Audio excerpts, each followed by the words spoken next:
We'd go on adventures, we'd wander around cities, we'd try interesting, freaky new food, we'd lay in the grass and watch the bugs and look at the clouds and make forts in the woods, and we'd paint and we'd sing and we'd dance, and I'd be this nurturing, loving, creative, easy, relaxed, lovely mother. I knew that was pretty naive and it was going to be much harder, and there'd be homework and there'd be fights and tears, but I had this image, you had this mental picture. Well, my daughter joined our family, and on day one, I became the parent who was charting the ins and outs. I had a 3-ring binder, and there were notes, and more notes. And then there was an accordion binder with medical reports and files, and then there were file cabinets.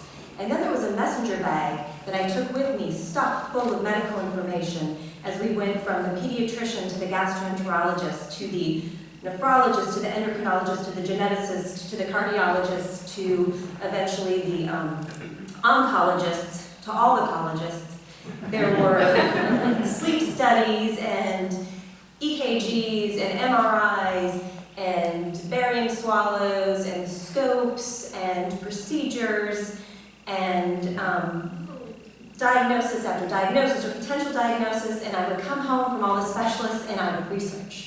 I would figure out, okay, this is what, is it Turner syndrome? Is it this? Yes, no, thank goodness. Cystic fibrosis? Is it that? Oh goodness, oh no, goodness, it's not cystic fibrosis. And then there were diagnoses. There was ADHD, verbal apraxia, cystinosis eventually, and so I'm researching, trying to become an expert on all these things so I can be an advocate for my daughter and figure out what's happening to her. Why is her belly distended? Why does she look like a child who's starving? Why can't she talk? So I'm trying to do everything I can to help her. And then one day we go to the cardiologist's office for a routine appointment when she's 5, like you all do with your 5-year-olds, right? And there was a new diagnosis, a mitral valve prolapse.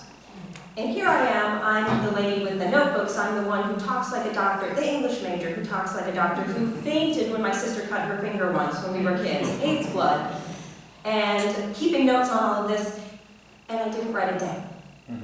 I didn't write it down, I didn't even remember what it was when I left the doctor's office.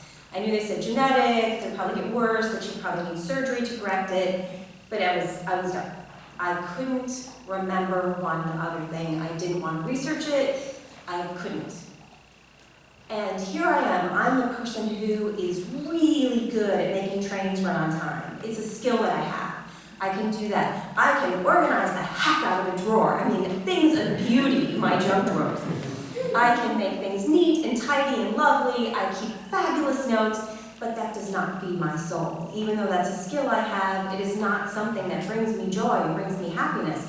And this had been parenthood for me. I worked full-time, and I cared for my daughter, who was very ill, and tried to get her healthier. And I just couldn't do that way anymore.